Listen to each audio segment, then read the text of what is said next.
अघोर। अघोर का अर्थ है निर्भीक यानी निडर, जो घोर से भी घोर चीजों से घृणा नहीं करते। इंसानी खोपड़ी में खाने पीने और चिता की आग में खाना पकाने की वजह से इन्हें कपाली भी कहा जाता है। कपालिक परंपराओं को मानने के कारण यह गले में नरमुंड की माला और शरीर पर मानव चिता की भस्म लगाते हैं। अघोर शमशान में रहकर तंत्र साधना करते हैं, यह तो आपने सुना ही होगा।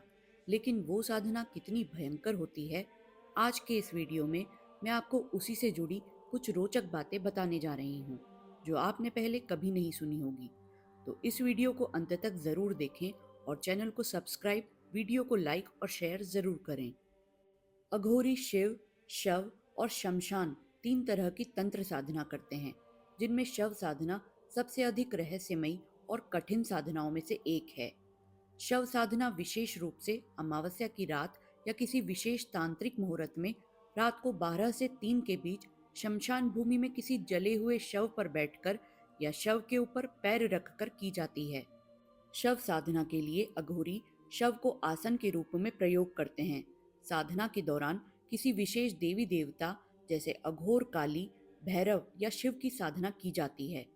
इसमें विशेष मंत्रों का जाप, यंत्र तंत्र का उपयोग और तामसिक चीजों की आहुतियां दी जाती है। साधना के दौरान कई प्रकार की भयानक घटनाएं जैसे शव का हिलना, असामान्य आवाजें या डरावने दृश्य भी दिखाई दे सकते हैं। इसीलिए साधना के दौरान अघोरियों को निडर और एकाग्र रहना पड़ता है। साधना पूर्ण होने के बाद विशेष रक्षा कवच और अनुष्ठान किए जाते हैं, ताकि कोई नकारात्मक ऊर्जा साधक पर प्रभाव न डाल सके।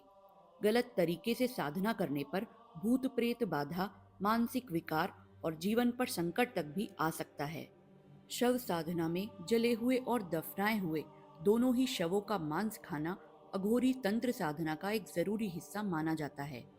मानव मांस के 108 टुकड़ों से हवन करके प्रसाद के रूप में किसी विशेष बॉडी पार्ट के 3 टुकड़े खाए जाते हैं।